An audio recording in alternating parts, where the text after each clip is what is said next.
Tonight, decades of failure by government. Some of the most damning conclusions of the Grenfell Inquiry are laid at the door of Westminster.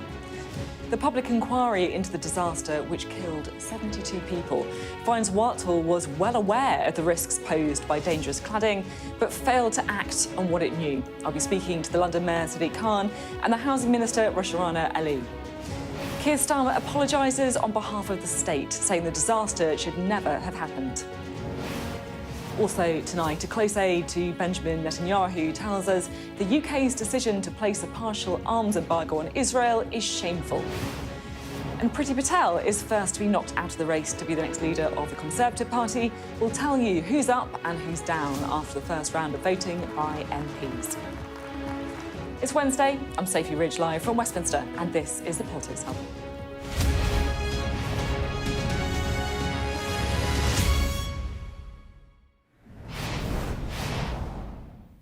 Hello, good evening. Today is a huge day. After 7 long years, the Grenfell Inquiry finally publishes its findings, allowing the families to finally get justice. But is that actually right? Now, I'll admit, that is the slightly lazy assumption I made at the beginning of the day. But then you actually listen to the people who lost loved ones in this shameful disaster, and you think, is that right?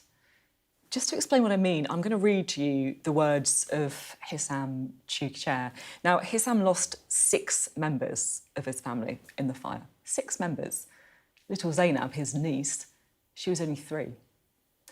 Now, his point is that the long inquiry has effectively delayed justice, delayed the criminal charges, and as a result, given those responsible a get-out-of-jail-free card.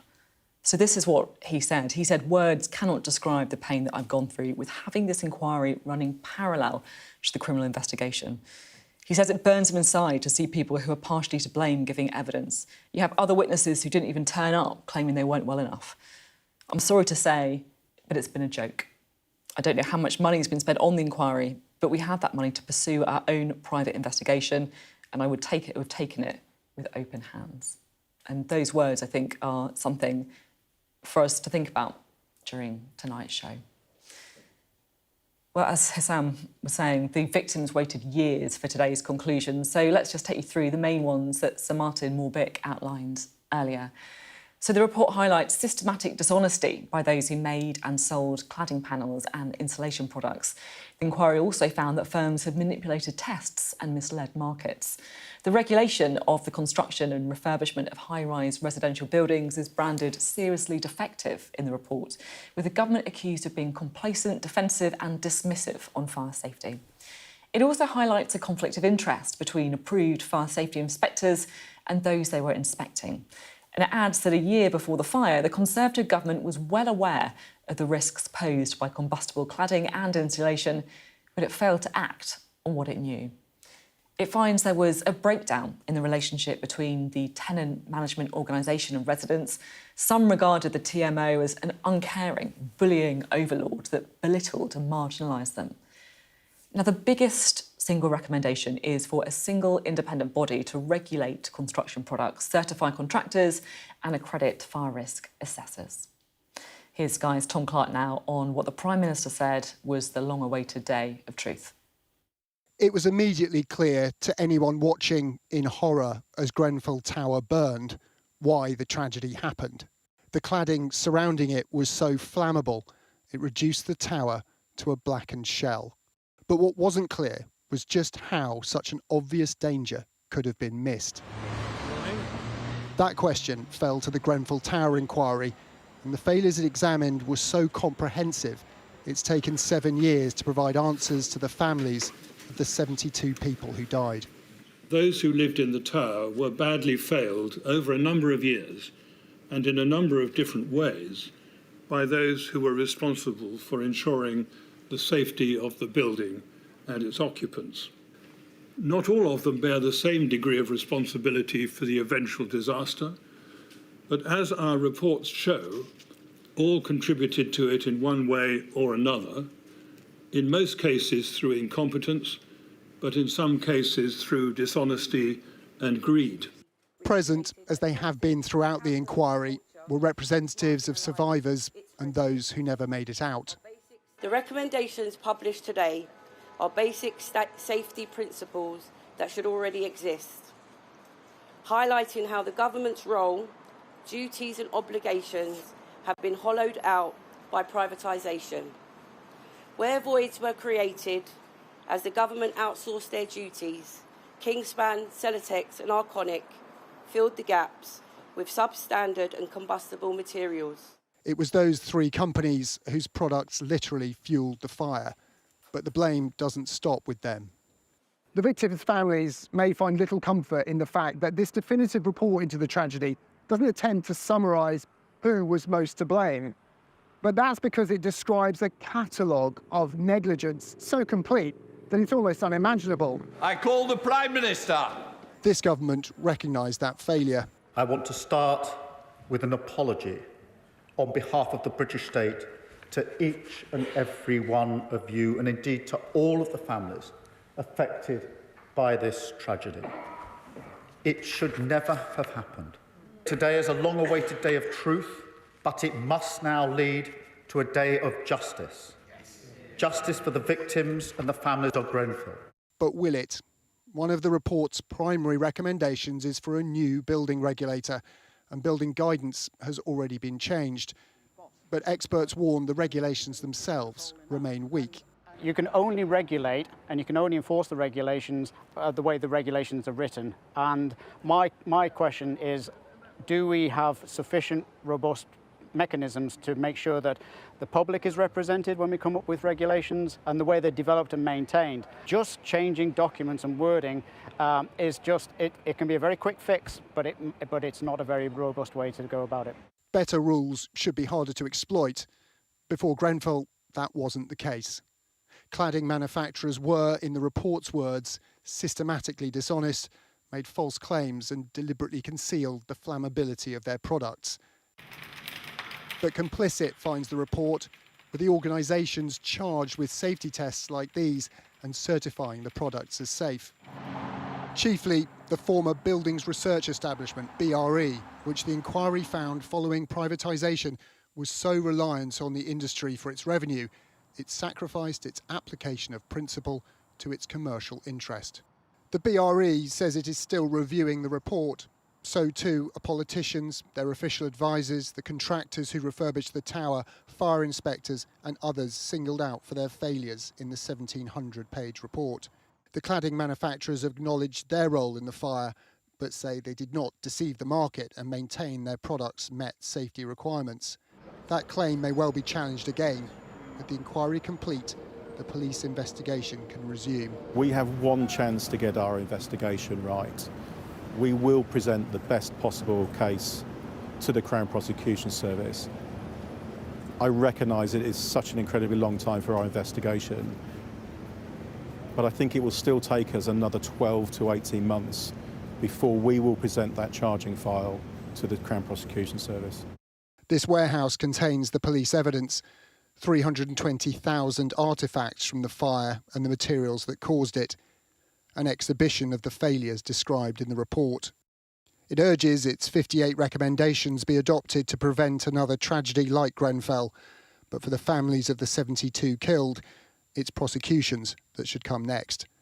Tom Clark, Sky News, at the Grenfell Tower Inquiry. While there are calls from bereaved family members and survivors for the government to implement all the recommendations in today's report without delay, our political editor, Beth Rigby, joins me now. And Beth, Keir Starmer obviously wanted to make a real moment of this, saying he was determined to really listen to the findings of the report. Absolutely, and it was a moment actually in the Commons, and we've seen a couple of them in recent months of problems that have happened, things that have happened that have not been resolved over many, many years, be it the infected blood scandal, then the post office scandal, and then, of course, Grenfell, this investigation going on for years, for 7 years. But the thing that he did acknowledge today was that it was, in his words, a day of truth for the families. And then he said there has to also be a day of justice. But when you look at the day of truth, going back to other scandals that have run for decades, the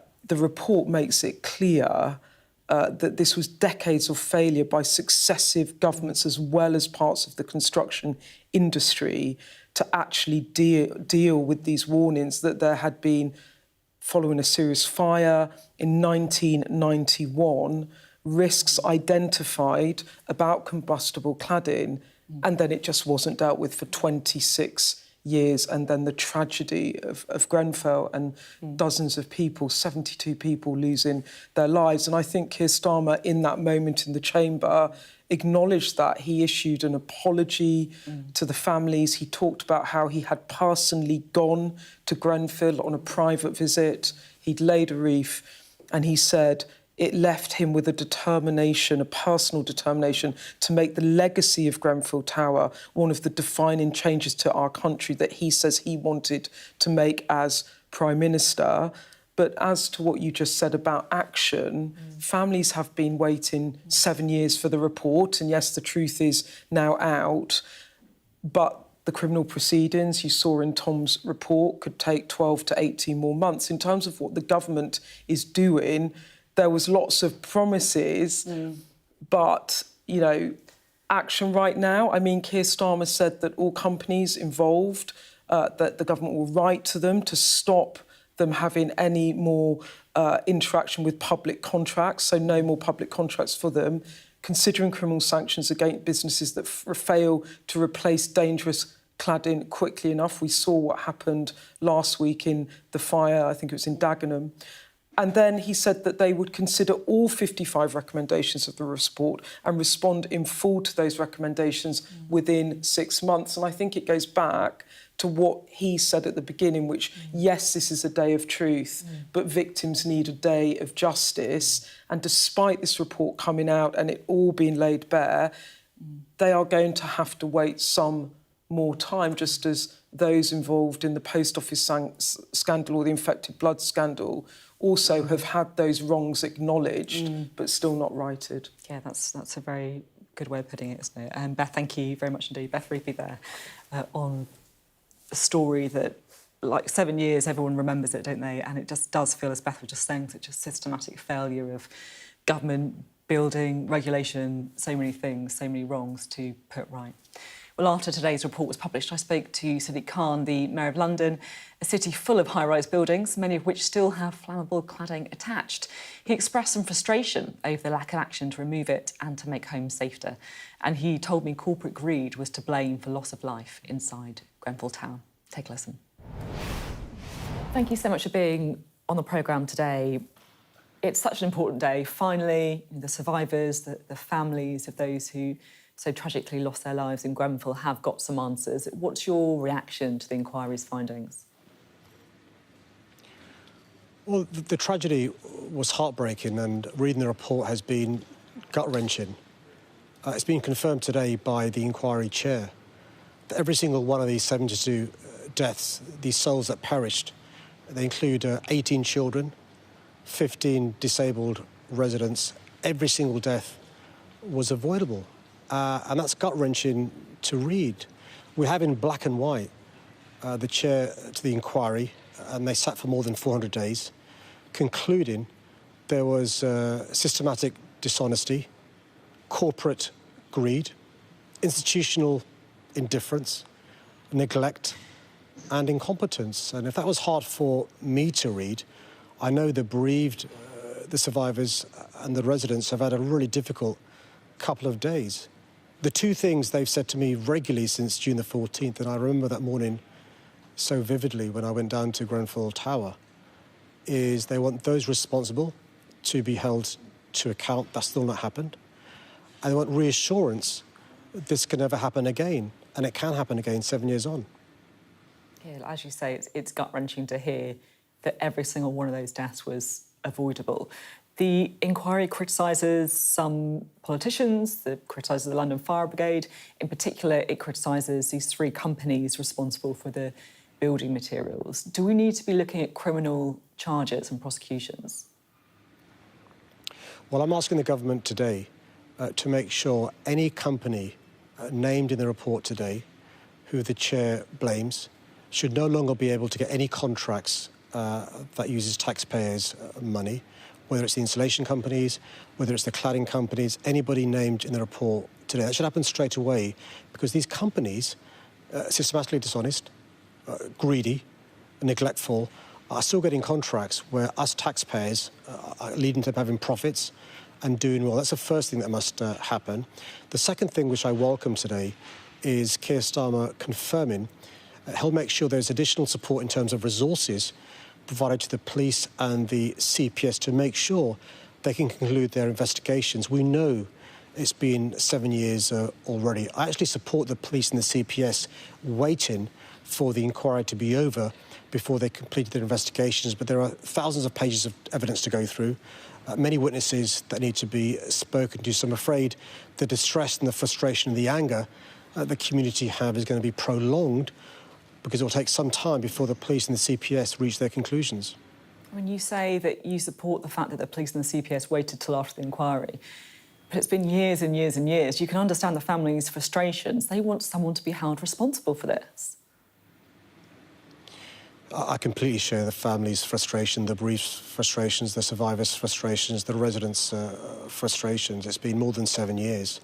One of the first things I did back in June 2017 was implore on the then Prime Minister to get a public inquiry sorted pretty quickly and to get moving pretty quickly. That didn't happen. We are where we are. What I welcome is the response today from Keir Starmer. He's the fifth Prime Minister since the tragedy occurred. And his response today was really important. Today should be the moment when there is some progress seen in relation to a turning point, in relation to how those who are housed in social housing are treated. And one of the things the report also concludes is the residents were treated appallingly before, during and after the fire. I'm afraid issues of race and social class are relevant to the way they were treated. It's a pause for thought for all of us, your words there about how people were treated. I just wonder as well if there are political lessons too, because many people will look at this and say that this shows the dangers of trying to deregulate, to try and kind of cut red tape, if you like. Others will say there may be a risk that the pendulum swings too far the other way at a time when we need housing, we're putting up barriers for housing being built. What do you think the lesson is when it comes to regulation? Well, it's there in black and white from this report that's more than 1,400 pages long. One of the reasons for the systematic dishonesty, the corporate greed, the institutional incompetence, the neglect, the indifference was deregulation and privatisation.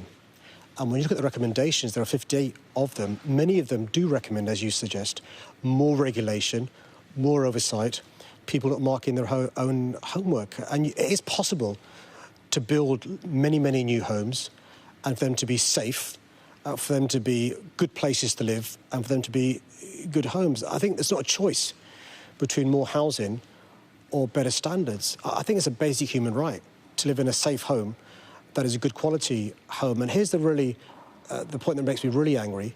It is still the case today, in September 2024, that according to the London Fire Brigade, there are more than 1,300 residential buildings that are not safe when it comes to fires. And in London alone, we have more than 8,000 tall buildings when you compare the rest of the country put together. There's no reason for them to be unsafe but for cutting corners. And that's why I welcome the Chair saying corporate greed was one of the reasons why lives were lost. We've got to avoid companies cutting corners because of greed. I just want to sort of take a moment to get your own reflections, because, you said how clearly you remember Grenfell. I remember it so well too, just reading about the awful stories, the people who lived in those flats, how they tried to escape, the people who sadly lost their lives. Is there anyone in particular that you'll be thinking about today? I try not to talk about how I feel because there are families who are grieving, but I can still feel the heat and the smell the next morning. But it's hard for the families. Forget me, these families have lost loved ones. They'll never be the same again. And that's why it's really important Keir said what he said today. Yeah, it's right. And it is a time to kind of reflect on what happened and, as you say, to try and learn those lessons from such an unbelievable tragedy that's shaken everyone in so many ways. While I have you, there is one other story that I would like to ask you about as well, which is the government's decision to implement a partial arms embargo on Israel. It's a controversial decision. Do you think that Keir Starmer got it right? I was in the High Court when the new Lord Chancellor and the Attorney General and the Solicitor General took their oath. And one of the things that the new Attorney General, the new Lord Chancellor and the new Solicitor General said is they would abide by the rule of law and would make sure due process was followed.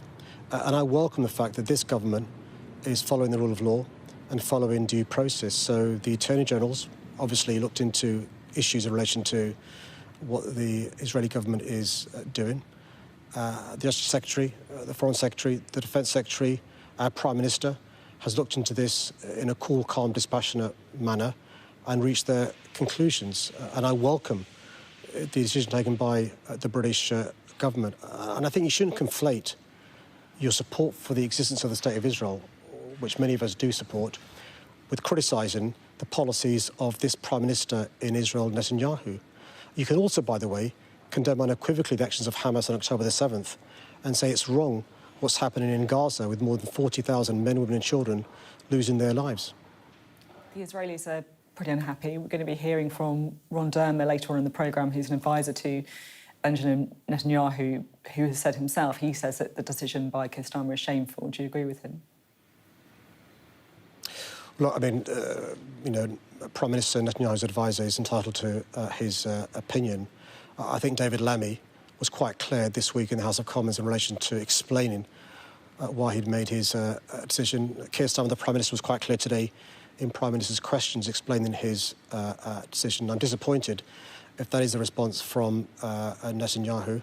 Let's wait and see what happens in relation to the next few days and weeks. But all of us, whatever our views are on this issue, will be hoping there is an end to the killing in Gaza. It's really important that there is a ceasefire. It's really important the hostages are released. And for those hostages who've lost their lives, their families want their bodies returned. Thank you very much for being on the programme today. I know it's a difficult day for so many people, and as you say, we're all really thinking about those families impacted by the Grenfell Inquiry, so thank you. Thanks, Sophie. Mayor of London, Sadiq Khan, speaking to me a little earlier today. Coming up on the Politics Hub, government failings laid bare, but what action will Labour take to avoid a repeat of the tragedy at Grenfell? I'll be speaking to the Housing Minister, Rushanara Ali.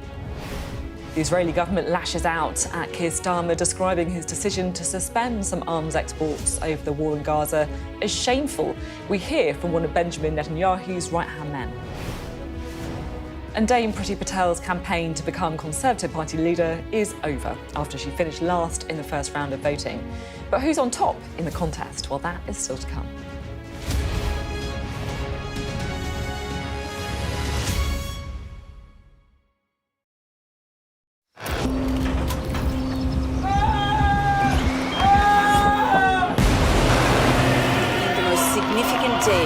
This conflict. They keep telling us that they want aid. And this is what's left of it. Tanks, heavy vehicle.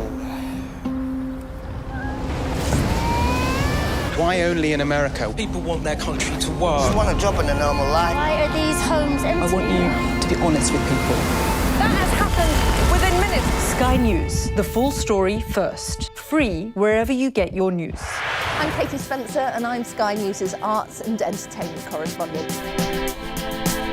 When you think of Glastonbury, it's mud you want and music. They're going to cross to us live in a minute. Okay. Thank you so much. Brad Pitt is now a prolific producer behind the scenes. It's not a mystery to me. We always were capable of doing this. Oh, they're wonderful children as an audience. Who did that? Maverick here on the red carpet. I'm so excited, Tom Cruise. This is the story of the night. It's the little independent film that could. We take you to the heart of the stories that shape our world. Nor have I ever struck any woman in my life. There's this illusion of power. Are you feeling well? I remember covering the Oscars and that now infamous moment, the Will Smith slap. Nobody could quite believe that it had happened. You can tell from these crowds just how excited people are for the return of Pride. These actors actors playing the lead roles were born long after the Sex Pistols broke up. Are you pleased that you did say yes to the job? I've never regretted it. As a team, we've interviewed some of the biggest stars in the world. It can be incredibly surreal being swept up in their world, but we try to give you an honest sense of how these people really are. Okay, I'll talk to you. Don't leave me. Yeah, okay. There's no easy goodies. There's no easy baddies. I've had a great time here. Thank you. Thank you.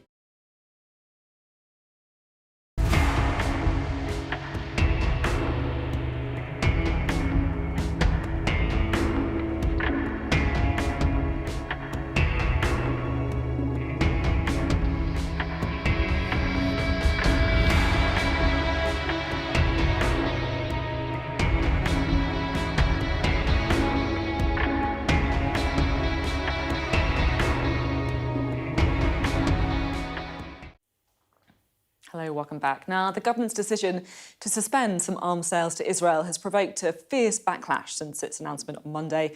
We're going to be hearing in a moment from one of Benjamin Netanyahu's key aides who described it as shameful.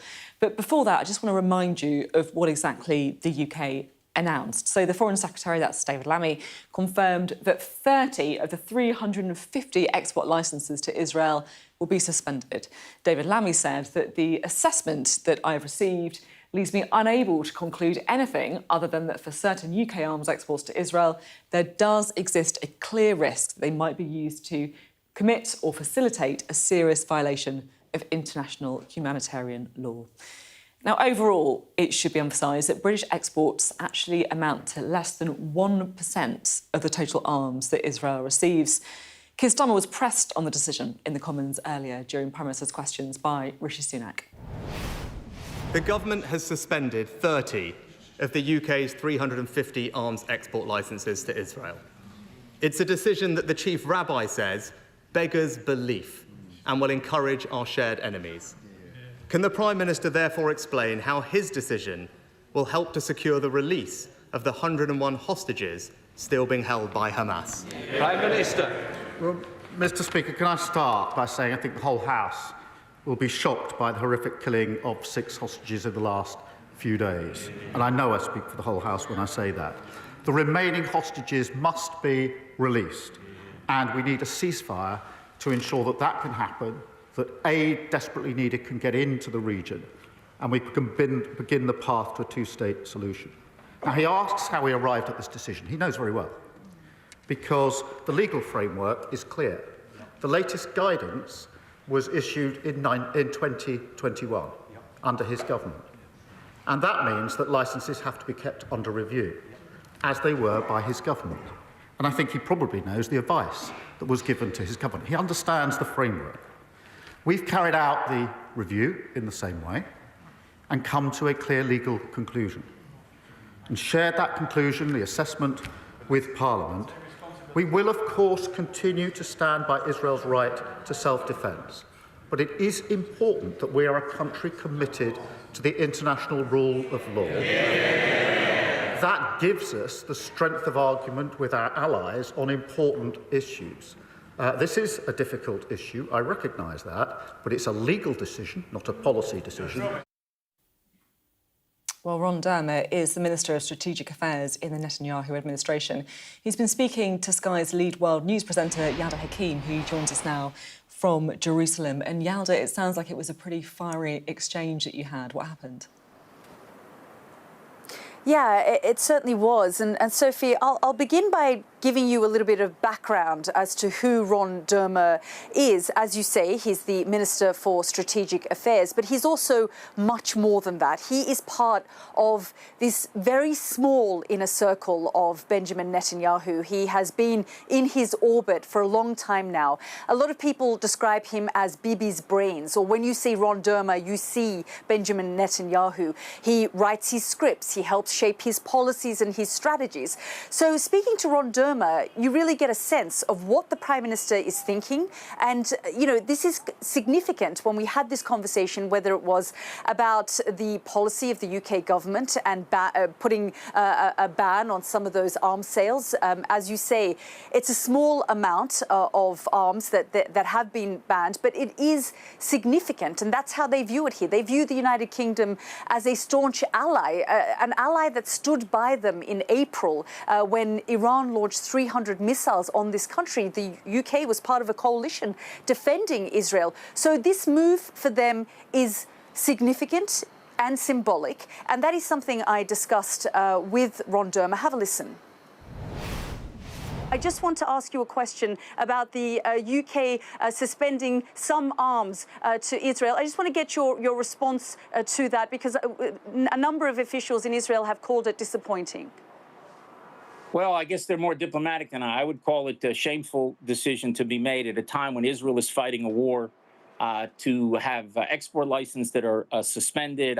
I think that Israel is on the front lines fighting against Iran and its access that are the enemies of civilization. I see Britain as being a center of civilization. You'd ask yourself how the British people would feel if, when Churchill was leading Britain in its fight against the Nazis and Britain was standing largely alone, if all of a sudden there'd be arms embargoes from its great friend and ally. So I think it's a mistake. And I think it's a mistake not only because of the timing, that it comes 2 days or 3 days after the execution of hostages. I think it's a mistake because Israel's not violating international humanitarian law. It's just not true. I think we discussed this last time on your show.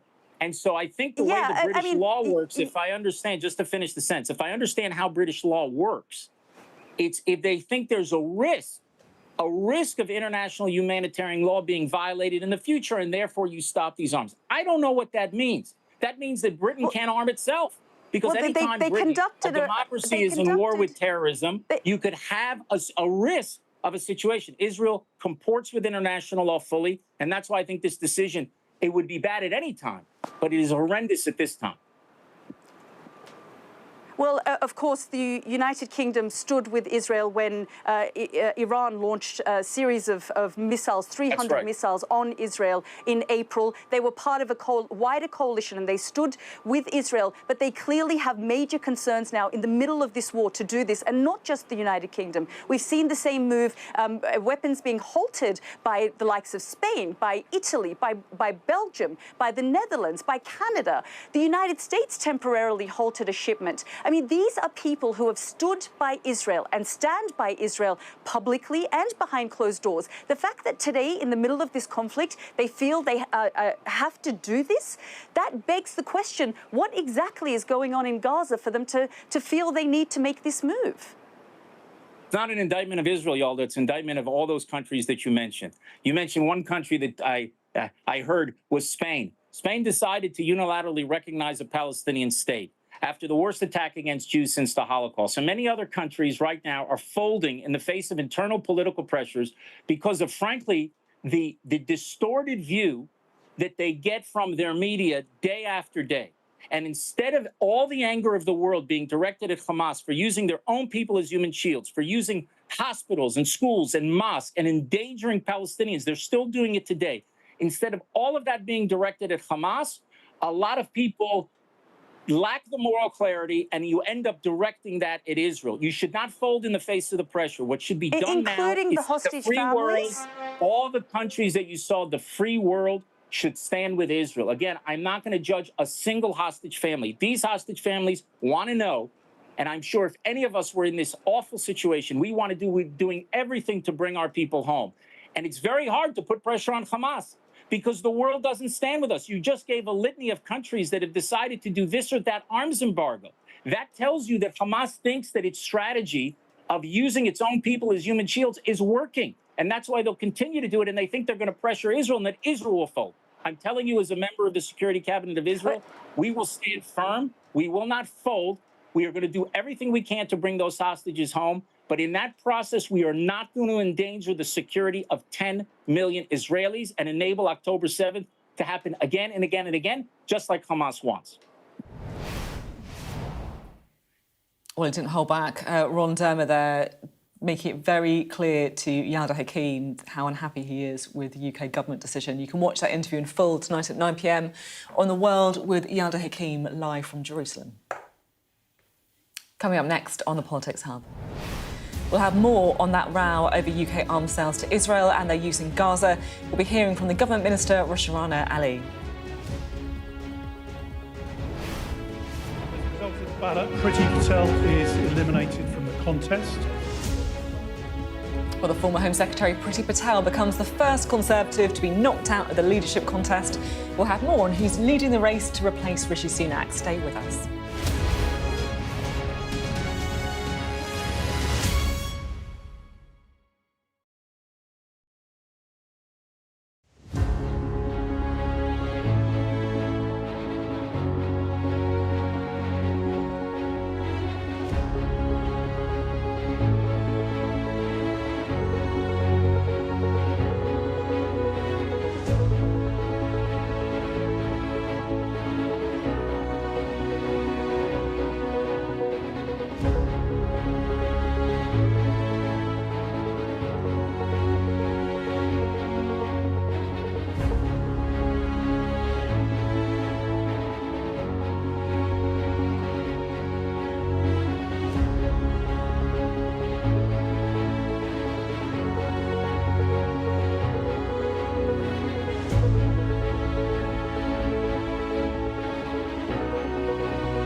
Well, before the break, we heard from Ron Dermer, a close aide of Benjamin Netanyahu, who, of course, branded the UK government's decision to suspend some arms exports to Israel as shameful.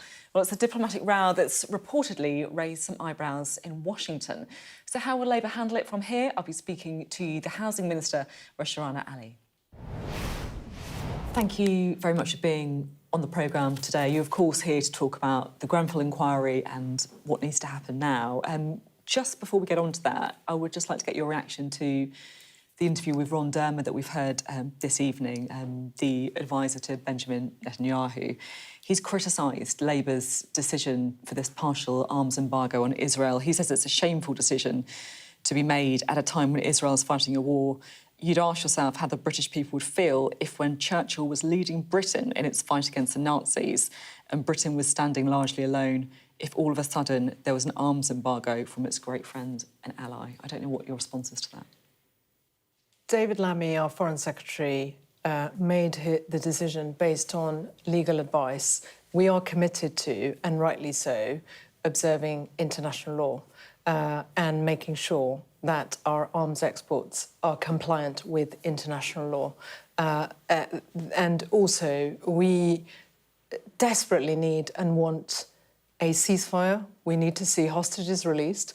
And since Labour came into power, the Prime Minister, as well as the Foreign Secretary, have engaged with partners across the Middle East, including Israel, as well as the other countries that are critical to ending the bloodshed, ending this war, and of course partners in other countries, including the US. So Britain has got a very important role to play in, and that is what you're seeing. We need that international leadership role. We also need to see an end to this war, and we have consistently called for a ceasefire. And so, you know, that has got to be our focus, and we are absolutely committed to following international law. I mean, you lost a lot of votes to pro-Gaza candidates at the election. I mean, you know about this in your own constituency. You run pretty close in Bethnal Green and Bow. Is this decision partly about listening to the message that some of those voters were trying to send to you? The decision was based on legal advice, and we have legal commitments and obligations in relation to arms exports. So you're not worried about Israel's response? That is the basis on which decisions and time was taken to consider the advice. The last government announced the review. This government, under David Lammy, took the time to look at the legal advice, and it was based on that legal advice. OK. I'm keen, of course, to talk about the Grenfell Inquiry, the horrific tragedy that we saw, and now 7 years later, we have this inquiry. What's your reaction to the report? Well, today is such an important day for, of course, the Grenfell survivors, their family members, and the wider community. And it's a really important day for our country because what happened, as Sir Martin said, was avoidable. And so it's a day where we need to make sure that we reflect as a country and we have the resolve together to make sure this never happens again. I just want to ask you something, because I guess I kind of began the day thinking that it was an important day. But then listening to some of what the family members have said, they don't think it is an important day. Not all of them, at least. They think that this has actually just delayed justice, delayed criminal prosecutions, and it's just taken 7 years to find out something that to them was blindingly obvious from the start. Is it an important day? Well, first of all, it was very important that the Prime Minister responded and stated that on behalf of the British state, to apologise for what happened. And we accept that successive governments have failed. And we need to correct that. Labour government, do you accept that? Through the Sir Martin's report sets out, starts the reference to 1991 through to date. And it's really important that responsibility is taken and action is taken. And that's why the Prime Minister set out that we will respond to those recommendations within 6 months. And to your point about justice, absolutely, they correctly want to see justice. And we are absolutely committed to supporting the Metropolitan Police and the Crown Prosecution Service as they proceed with the work that is underway. Everyone, as you say, everyone agrees that this must never happen again, that's got to be one of the really important things from today. And of course, you're the Building Safety Minister. It's a huge responsibility on your shoulders. Do you feel that responsibility? Is it something that keeps you up? Yes, I do. And as an MP who represents a constituency and a borough with a very large number of buildings that have cladding, I have campaigned on these issues for many years, and I know how worrying it has been, it is, for families for individuals living in buildings that have cladding. And that's why it's a huge privilege for my party to be in government, for me to be in this position, to, I hope, be able to take the steps to make sure, with my colleagues in government, ensure that those buildings are remediated as quickly as possible, because it's not happening fast enough. The resource has been made available, over £5 billion. We need a step change and action taken by those who are responsible for remediation to do so. And I want to make sure that we take that action. I'm interested a bit in what you're saying about the state of housing now, about the fear that some families feel, particularly in your own constituency as well. I know that I used to live in the constituency, actually, so I know it quite well. What is the state of housing like now for many people across the UK? Well, we've made a commitment to building 1.5 million. But that's my question is what kind of thing are you seeing now with people's homes? Well, what are they living like? It's you know that there are issues around the condition of homes, social housing in particular, the repairs and maintenance, and also the supply of housing, of supported housing, which I'm also responsible for, housing for women fleeing domestic abuse, housing for those facing overcrowding, those with special needs. There's all sorts of areas where we need to make sure there are proper arrangements.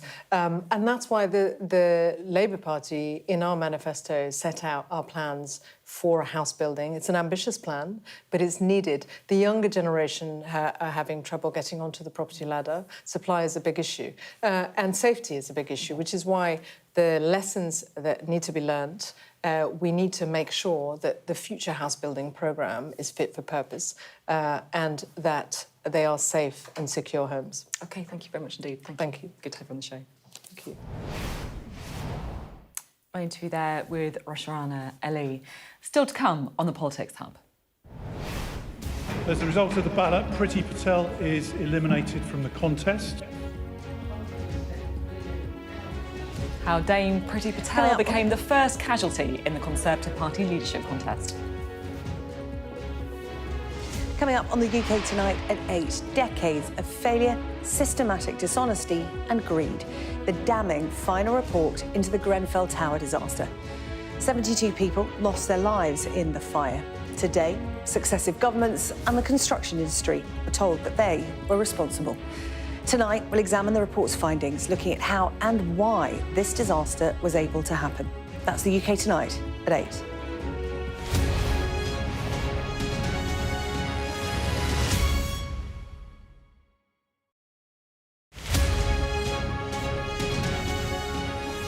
I'm Dominic Waghorn, Sky's International Affairs Editor, covering a world that seems to be unravelling. War, unrest, revolutions. It's not his country, it's ours, and we're going to take it back. They have succeeded for the first time in their country's history in removing a leader from power. Now, freedom! There was fighting here, but there's clearly now a lull, and they're using it to bring up more ammunition. We take you to the heart of the stories that shape our world. This is a mass exodus in which Russia is hemorrhaging some of its brightest and its best. According to the local weather channel, there have been more than 2,500 lightning strikes, torrential rain and flash flooding, all on top of this week's lethal tornado. What stays with you most in this job is some of the people you meet. What is your worst fear about what the Russians want to do to the children? They're just boosting demographics by stealing young people. Would you like to take the opportunity, Mr. President, on Sky News to invite Barack Obama to come here? Mr. Trump, are you running for president? Can you confirm it? We're going to take a look, a very serious look. On that day, we saw your fighters killing women, killing children. Was that a mistake? Did you go too far? You couldn't control your fighters? The full force of the state is being used to crush any protest. It's half an hour now past the deadline that Hamas issued with its ultimatum to the people of Ashkelon, and we've now seen a third barrage of rockets coming in. Another alarm. The mood here is jittery and nervous.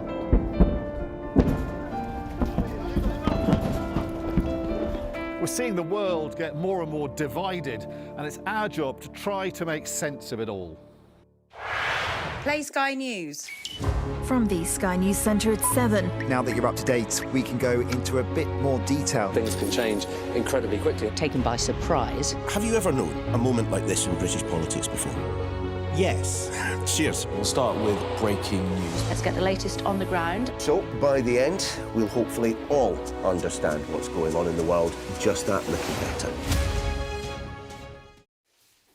Hello, welcome back. Well, there were some raised eyebrows in some quarters earlier as the former Home Secretary, Dame Priti Patel, became the first candidate to be eliminated from the Conservative Party leadership contest.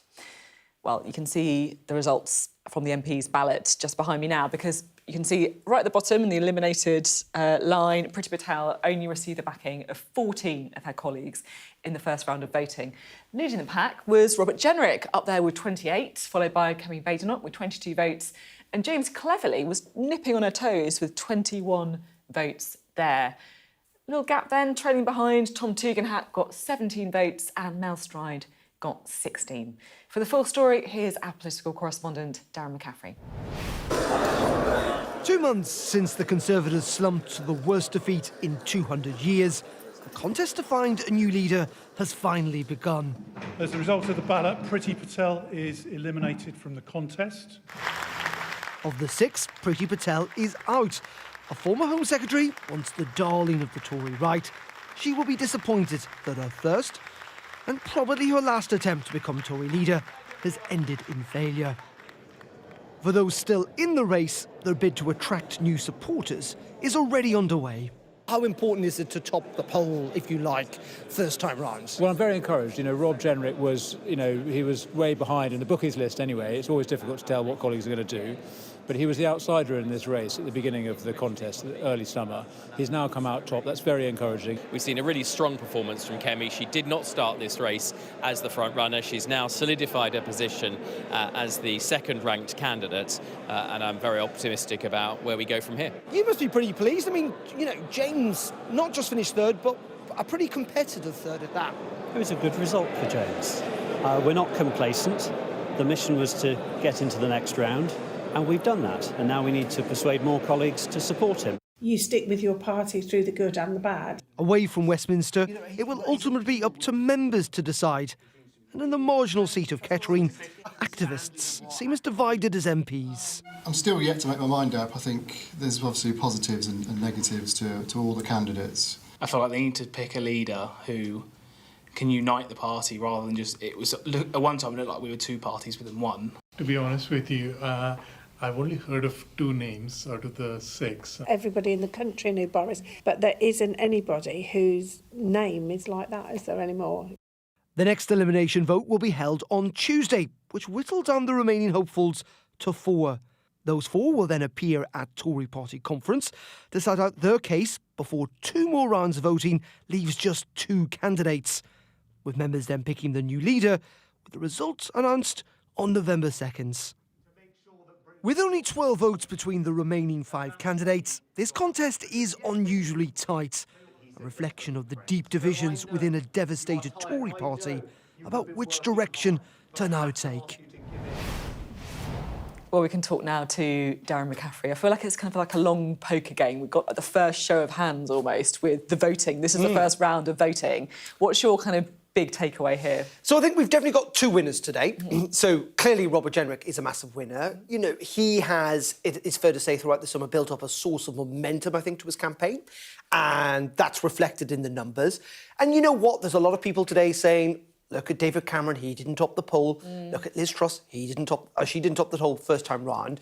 But I think topping the poll does spur on momentum and does effectively build into this argument, as his supporters would make, that he is guaranteed to be in the final 2. Now, that's what they're saying. The other big winner today, by the way, is the man who actually came third, James Cleverly. I have to say, I'm surprised his number's that high. And you know what? You could see a position where he makes it into the final 2, because there is definitely a Stop Kemi Badenoch campaign. So interesting. I'm actually going to jump up. The director might hate me at this point, so apologies, David. But what I find quite interesting about this, Darren, is these numbers here. Because you think, oh, look, Jenrick and Badenoch will get through, but actually the kind of more centrist candidates, 21, 17, 16, if they go around one candidate, like you say, perhaps James Cleverly, then... Well, the other big question, of course, is, and I mean, the two losers today, I would suggest, are Kemi Badenoch, because she wants to give the sense that she's been the front runner, and that's clearly not the case anymore. And obviously, Priti Patel. So, I mean, and the thing about Priti Patel, I reflected a bit of my package. You know, she's been a big beast of the Conservative Party, Sophie, as you well know, for like 20 years. This is the first time she's ever run. And yet she's finished last. I mean, she must be pretty devastated. Anyway, big question is, where are her 14 votes going to go? And the other weird thing about this contest, of course, is we don't actually know who voted for them because it is a secret ballot. Unless they publicly declared, and only half the parliamentary party have, we don't know where those votes have gone. So you're right in suggesting, you know, Priti Patel is in theory on the right of the party, but, you know, former Home Secretary, her votes could go anywhere. Mel Stride, by the way, someone we haven't talked about, I mean, he's done well. I mean, the expectation amongst almost everyone was that he was going to drop out today, and look at him. On that note, there is a tweet that we did want to bring you from Mel Stride. Game on, he says. This is a response to James Peel, who is a political journalist, who says that Mel-mentum was the phrase doing the rounds today. Yeah, I'm not sure. I think doing the right... Yeah, maybe outside the literal committee room. I'm not entirely sure people in Parliament were shouting it. But you know what? He's done quite well. What, and second from bottom? Has he done that well? Well, as in, like, he's got 16 supporters. I mean, that's not bad going, given the fact that, let's be honest about this, and if Mel, if you're watching, he's not exactly been campaigning pretty hard. I mean, I call him the Minister for Millbank. Millbank, by the way, is where we are right now. It's where all the Westminster studios are. He's very good at doing TV interviews. We saw a lot of him during the election campaign. He's not been going up and down the country like everyone else has, or if he has, he's been doing it pretty quietly, to be frank. So I think, yeah, I mean, he's almost certainly not going to make the final two. But you know what? This is such a long process. That's the other really interesting thing about this. So we've got another round next Tuesday. Then we've got this big gap to the Conservative Party conference where there's going to be this beauty parade where they're making that kind of pitch. And then the members actually get to decide. And in the end, of course, they will be the crucial voters in all of this process. Yeah, they will. They absolutely will. And of course, who the members want is the person who, in the end, will become the next leader. Darren, thank you very much indeed. Always good to have you on the programme. That is it from us tonight. I'm going to see you tomorrow at 7 p.m. Up next, though, it is the UK Tonight with Sarah J. Mee. She's got a special programme around today's reports into the Grenfell Tower fire. So that coming up next with Sarah J. Mee on the UK Tonight. And then, of course, we'll have Yalda Hakeem with that interview we heard earlier from Ron Dermer.